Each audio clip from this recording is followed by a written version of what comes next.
আসসালামু আলাইকুম। কেমন আছেন সবাই? নিশ্চয় ভালো আছেন।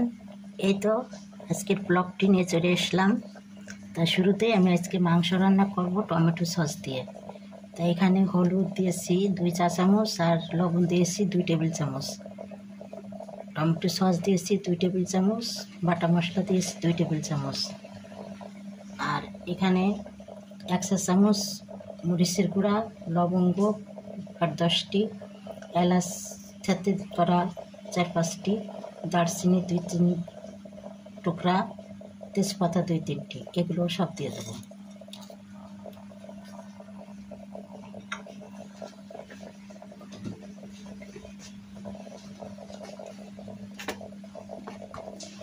আর দিয়ে দেবো সরিষার তেল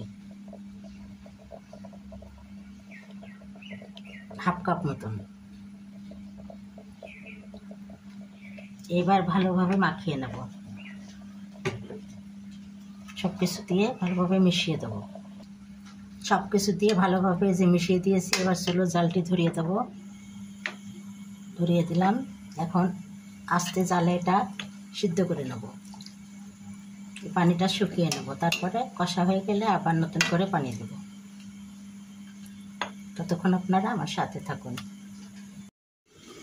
এখন বেগুন পুড়িয়ে ভর্তা করব, তাই বেগুনগুলোকে একটু করে ফুটা করে দিয়ে দিয়েছি। যে এখন এই গ্যাসের চুলায় দিয়ে দেবো, দিয়ে পুড়িয়ে ভর্তা করব।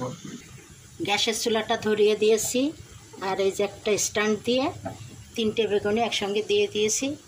এইভাবে জাল জ্বলবে আর বেগুনটা পুড়িয়ে কালো হয়ে যাবে, আস্তে আস্তে ভিতরটা সিদ্ধ হয়ে যাবে।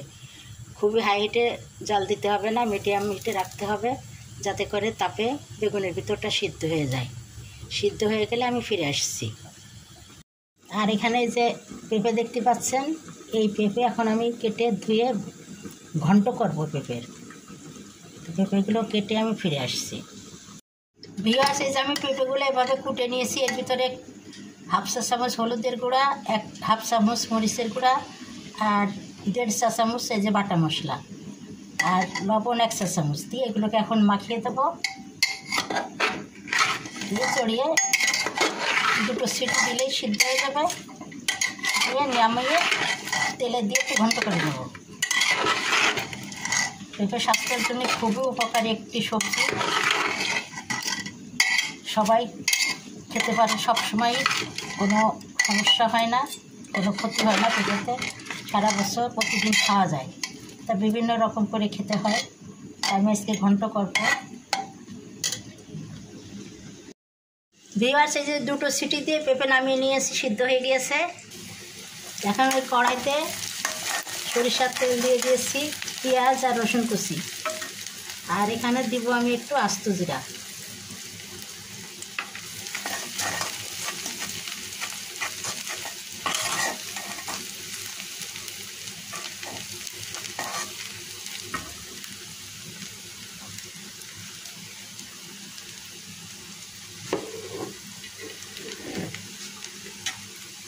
এবার সিদ্ধ করা পেঁপেগুলোর ভেতরে দিয়ে দেবো।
এখন পেঁপেটা একটু এভাবে ঠুকে নেব, ম্যাশ করে নেব।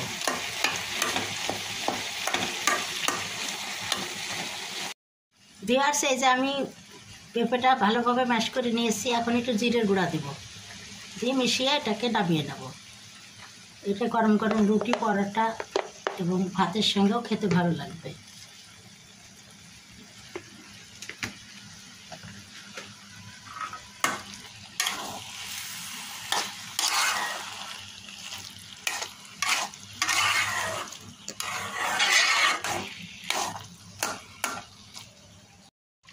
ভিউয়ার্স, এই যে আমার মাংস কষা হয়ে গিয়েছে।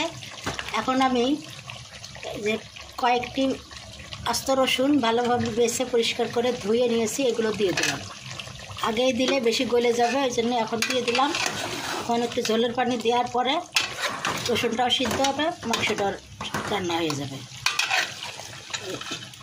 এরকম গোটা রসুন খেতে ভালো লাগে, আর এর অনেক উপকারিতাও আছে রসুনের। যাদের হার্টের সমস্যা আছে, প্রেশারের সমস্যা আছে, তারা এরকম গোটা রসুন খেতে পারে না। আর একটু রস আছে, এই রসটা শুকিয়ে গেলে আমি ঝোলের পানি দিয়ে দেবো।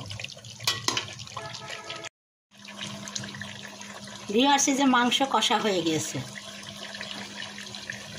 এখন আমি পানি দিয়ে দেবো, গরম পানি দিয়ে দিলাম। সিদ্ধ হবে এবং ঝোল থাকবে।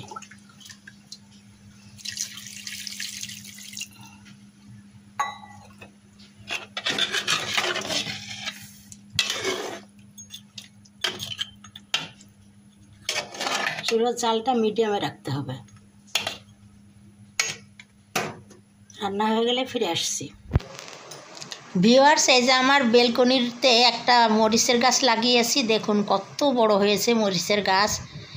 তাই মরিচের গাছে অনেকগুলো মরিচ হয়েছে, তাই আমি এখন হারভেস্ট করব। তা হারভেস্ট করা খুব কষ্ট, মানে এত বড় গাছ কিভাবে হারভেস্ট করব। তো ওই বাইরের দিকে ডালগুলো সব বেরিয়ে আসে, আর এই যে মরিচের অনেক মরিচ ধরেছে। তা আমি এগুলো সব হারভেস্ট করছি। এই যে এই তুলা খুব কষ্ট, ওই লাঠি দিয়ে টেনে নিয়ে এসে কাছে, তারপরে হাত দিয়ে ছিঁড়তে হয়। তা আমি এই যে কীভাবে কত কষ্ট করে তুলছি দেখুন।